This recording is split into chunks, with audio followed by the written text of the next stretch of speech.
10,000 रुपये दिल्यानंतर त्यांनी 20 दिवसामध्ये आम्हाला 25,000 रुपये आणून दिले. नंतर 30,000 दिल्यानंतर 70,000 रुपये 15 दिवसात आणून दिले.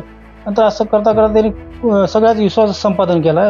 विश्वास संपादन केल्यानंतर आम्ही काय केलं, मोठ्या प्रमाणात जे नातेवाईक होते त्यांच्याकडून पैसे घेऊन, ते घरचे पैसे घेऊन इकडं-तिकडं जवळपास मी 50 लाख रुपये दिले त्यांना. आज देतो, उद्या देतो, ह्या स्कीममध्ये दिलं, तुम्हाला एवढं 50 कोटी रुपये दिल्यानंतर तुम्हाला 2 कोटी रुपये मिळेल असं सांगितलं आणि ते स्कीम दिले.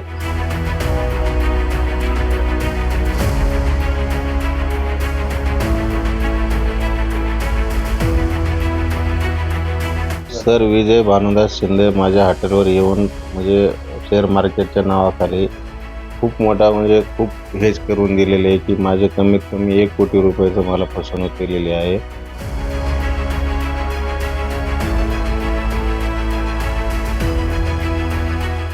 नमस्कार, मी संदीप चव्हाण आणि आपण पाहता LS मराठी. क्रिप्टोकरन्सीमध्ये गुंतवणूक केल्यास भरघोस परतावा मिळवून देण्याचा आमिष दाखवून अनेक जणांची मोठी फसवणूक केल्याचे प्रकार दिवसेंदिवस वाढत आहेत. सायबर भामट्यांकडून बनावट ॲप्स, सोशल मीडिया आणि गुंतवणुकीच्या योजनांचा वापर करून सर्वसामान्य नागरिकांना गंडा घालण्याचा प्रकार सुरू आहे. अल्पावधीतच दाम दुप्पट करून देण्याच्या लालसेपोटी चक्क 49,80,000ची फसवणूक छत्रपती संभाजीनगरमध्ये झाली आहे. आरोपी फरार असून पोलीस त्याचा शोध घेत आहेत. या प्रकरणी जवाहरनगर पोलिसात आरोपी विरुद्ध फसवणुकीचा गुन्हा दाखल झाला असून अधिक तपास पोलिसांकडून सुरू आहे.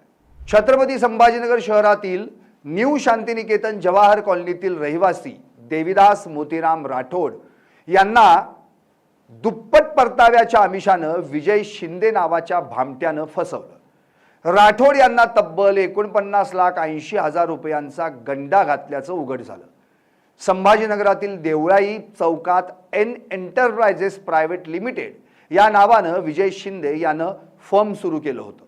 Cryptocurrency super one Daisy share मार्केटमध्ये काम करत असल्याचं सांगून अनेक गुंतवणूकदारांना त्यानं फसवल्याचं समोर आलंय. आरोपी हा त्याच्या अड्ड्यावर रोज चहा प्यायला जात असे आणि त्याची ओळख आणि ज्याची ओळख होईल त्यालाच गंडा घालण्याचा डाव आखत असे.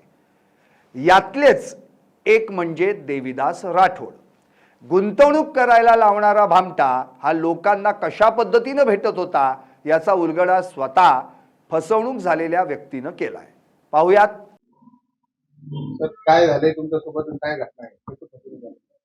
2021 मध्ये विजय भानुदास शिंदे हा जो माणूस आमच्या धर्मराज चव्हाण यांच्या हॉटेलवर नेहमी बसायचो आणि त्यांच्याकडून वेगवेगळ्या स्कीम सांगायचं त्यांना. तर चव्हाणने आम्हाला सांगितलं, बाबा मामा असं असं काम आहे, तर चांगला परतावा देऊ लागला माणूस. मग त्याने तुम्ही कमीत कमी 10,000 रुपये द्या. 10,000 रुपये दिल्यानंतर त्यांनी 20 दिवसामध्ये आम्हाला 25,000 रुपये आणून दिले. नंतर 30,000 दिल्यानंतर 70,000 रुपये 15 दिवसात आणून दिले. नंतर असं करता करता त्यांनी सगळ्याच विश्वास संपादन केला. विश्वास संपादन केल्यानंतर आम्ही काय केलं, मोठ्या प्रमाणात जे नातेवाईक होते त्यांच्याकडून पैसे घेऊन, ते घरचे पैसे घेऊन इकडं-तिकडं जवळपास मी 50 लाख रुपये दिले त्यांना. आज देतो, उद्या देतो, ह्या स्कीममध्ये दिलं, तुम्हाला एवढं 50 कोटी रुपये दिल्यानंतर तुम्हाला 2 कोटी रुपये मिळेल असं सांगितलं आणि ते स्कीम दिले. आणि आम्ही जे प्रत्येक वेळेस पैसे द्यायचो ना, ते आम्हाला मेसेज पाठवायचो, तुमच्याकडून एवढे पैसे मिळाले, त्यांच्याकडून एवढे पैसे मिळाले, असं कॅशमध्ये मिळाले, चेक मिळाले, असं सगळं डिटेल सांगायचो. आणि ते सगळं रेकॉर्डिंग बी आहे माझ्याकडे पूर्ण.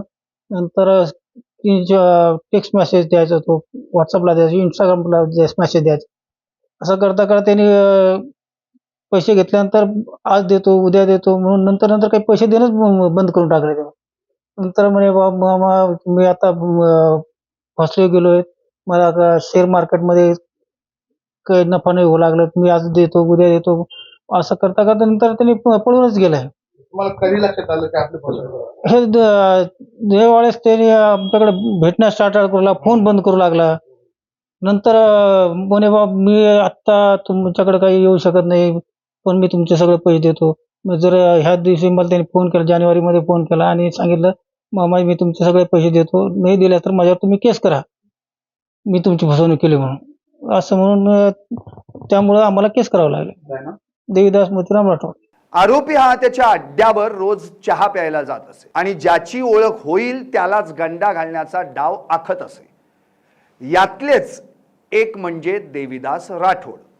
गुंतवणूक करायला लावणारा भामटा हा लोकांना कशा पद्धतीनं भेटत होता याचा उलगडा स्वतः फसवणूक झालेल्या व्यक्तीनं केलाय.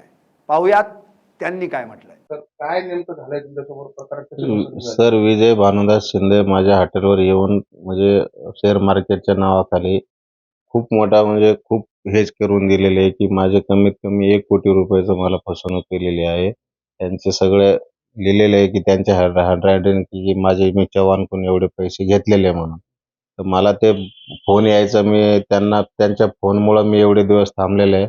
मध्येच ती मला म्हणायची की मामा पैसे नाही दिल्यावर मला तुम्ही माझ्यावर केस करा, माझे तुमचे सगळे चेक आहे तुमच्याकडे, सगळं माझं हे मेसेज आहे सगळं आहे, तुम्ही डायरेक्ट केस करू शकता. मग ते मध्येच तेव्हा मला म्हणाय की बाबा ह्या जानेवारी महिन्यामध्ये तुमचे पुरे पैसे देऊन टाकतो, म्हणून आम्ही एवढे दिवस गपचीप बसलोय बाबा येऊन जाईल प्रेमानं पैसे.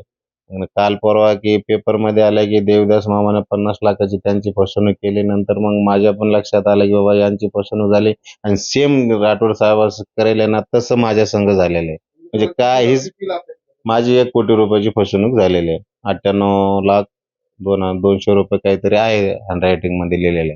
आणि असे त्यांनी बरेच म्हणजे नातेवाईकाचे म्हणा की आमच्या समाजातले म्हणा असे 50 ते 60-70 कोटी रुपयांचा घोटाळा करून जाईल. आणि तुमच्या कधी लक्षात आलं की आता हे हे असं की बाबा की टाळाटाळ करू राहिला की फोनवर सांगू राहिला मामा आज देतो उद्या देतो, पण आपण म्हणायचे बाबा चला एवढे दिवस गेले, आज येऊन जाईल उद्या येऊन जाईल पैसे, पण ते देण्यासारखा माणूस दिसला नाही म्हणून मी पण उद्या परवा गुन्हा दाखल करणार. क्रिप्टोकरन्सीच्या नावाखाली अनेक जणांची फसवणूक झाल्याचं म्हटलं जातं. या प्रकरणी देविदास राठोड यांच्या तक्रारीवरून गुन्हा दाखल झालाय. तर अनेक जण फसवणूक झाल्याप्रकरणी पोलिसांकडे धाव घेण्याच्या प्रयत्नात आहेत. पोलीस फरार आरोपींचा शोध घेत असून त्याच्या अटकेकडे आता सर्वांचंच लक्ष लागून राहिलंय. संजय आहेर, LS मराठी, छत्रपती संभाजीनगर.